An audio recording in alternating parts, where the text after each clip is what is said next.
Hi, Gerhard Blum here, once again looking at the tyranny and the delusions of the social justice movement. So today I would like to talk about recent developments in the Roe v. Wade and the anti-abortion issue, and let's see where we're at. So to start off with, reflect back on my previous video when I discussed Joe Biden's nonsense about white nationalism being the greatest terrorist threat to the United States. It's an absolute lie. The intelligence community knows it's a lie. I spent years working at Canada's Integrated Terrorist Assessment Center and met regularly and spoke regularly with American intelligence officials, Britain's intelligence officials, other allies, discussing the terrorist threat to our respective countries. And as is certainly the case then, as is now, the greatest terrorist threat is not from white nationalism. It's utter nonsense. So we all likely know that several weeks back, a draft decision on the Roe v. Wade Supreme Court decision was leaked. This obviously is a gross breach of public trust, right? There's absolutely no conditions under which this draft decision should have been leaked. It was obviously an attempt to coerce and intimidate members of the Supreme Court from rendering their decision. And I would remind you that the Supreme Court is not an institution that should be open to political pressure, right? They are supposed to be immune from such pressure. Why? Because unlike legislatures, the Supreme Court has no power, no authority to create laws. They are not. Their sole duty is to ensure that whatever laws are enacted are consistent with the Constitution. That's the sole job. Now, the draft suggests, rather correctly, that the original Roe decision was a usurpation of the right to legislate by the Supreme Court. They argue towards a decision. You cannot do that. You cannot, in good conscience, argue towards your favorite cause.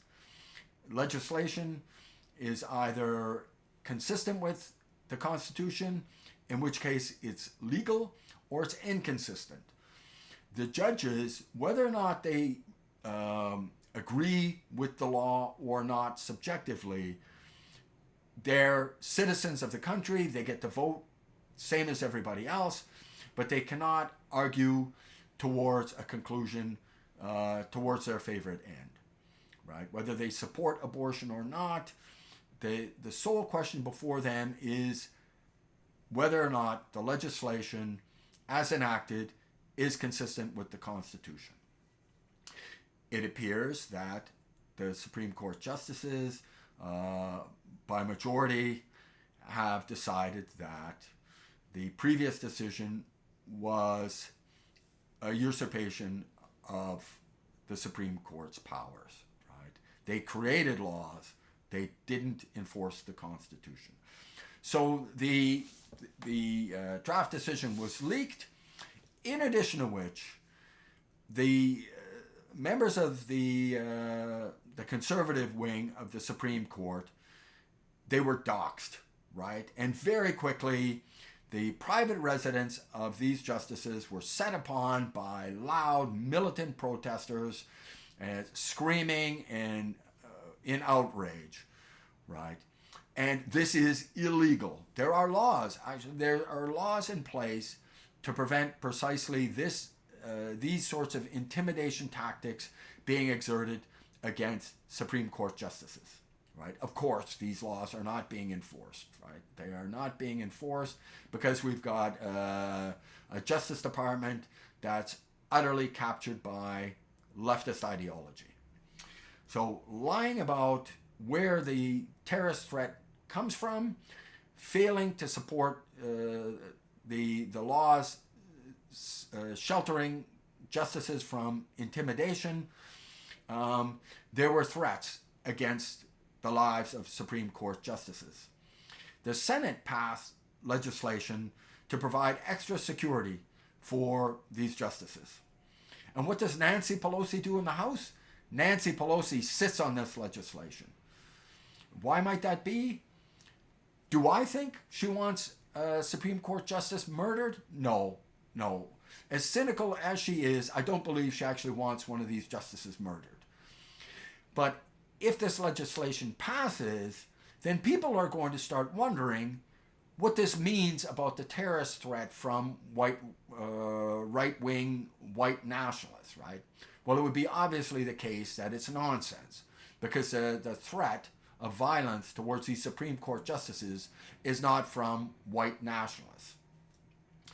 So last week, in case you hadn't heard, there was a man arrested in the early hours of the morning outside of Justice Kavanaugh's house. This guy had set out from California all the way to the residence of Justice Kavanaugh across the United States, armed with a gun, with a tactical knife, zip lines, and burglary tools. He explicitly intended on murdering a Supreme Court justice. Now, why might that be? Well, it's a simple mathematical equation.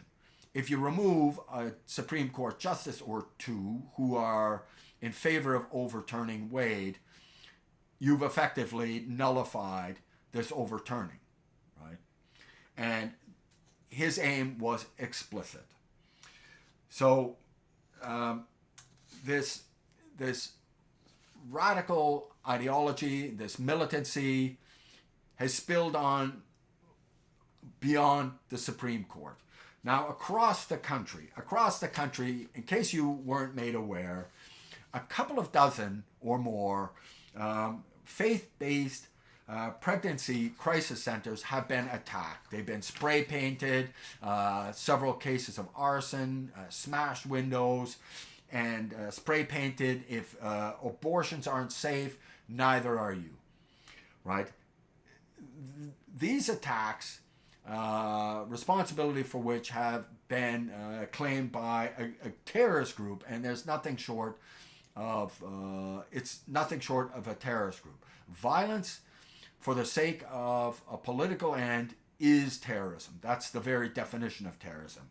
And this group, it calls itself Jane's Revenge, right? And spray painted on these pregnancy crisis centers been such slogans as "God loves abortions," right?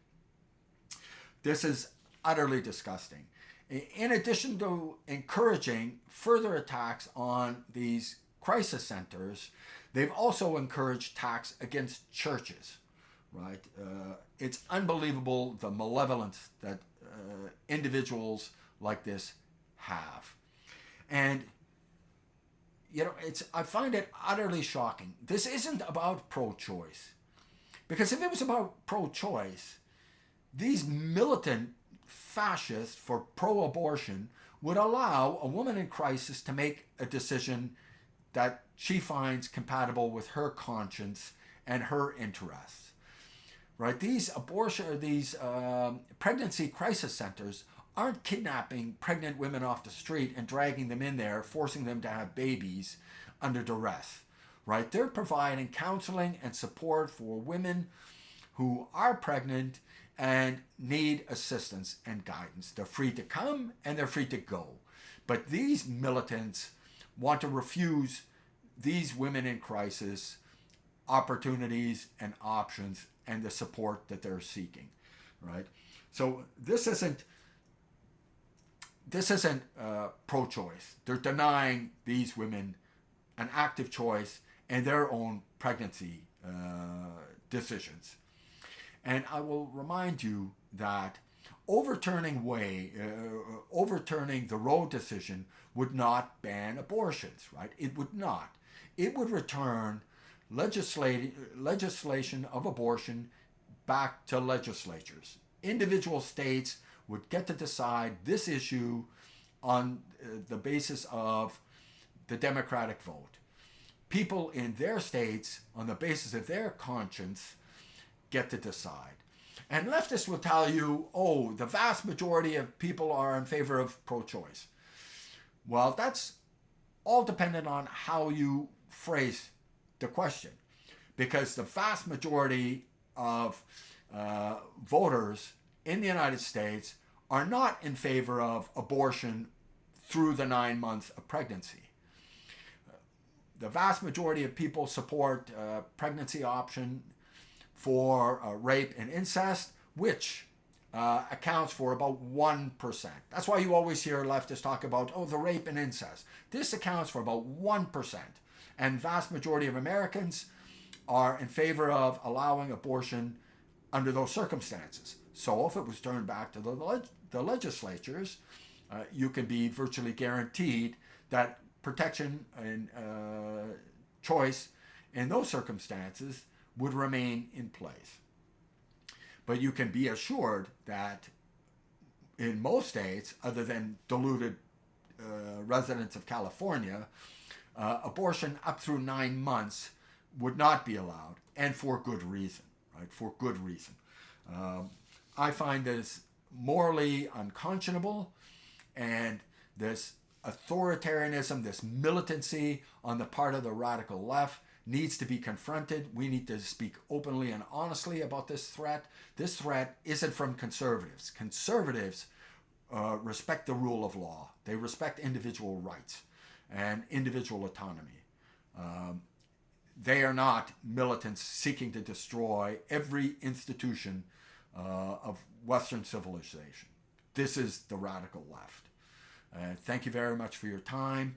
I do hope you enjoy these YouTube videos. If you do, please drop a thumbs up and subscribe. And please do check out my book, Deconstructing Social Justice. It's available on Amazon. It's important, not because I wrote it. I wrote it because the issues are important. Thank you very much for your time. Bye-bye.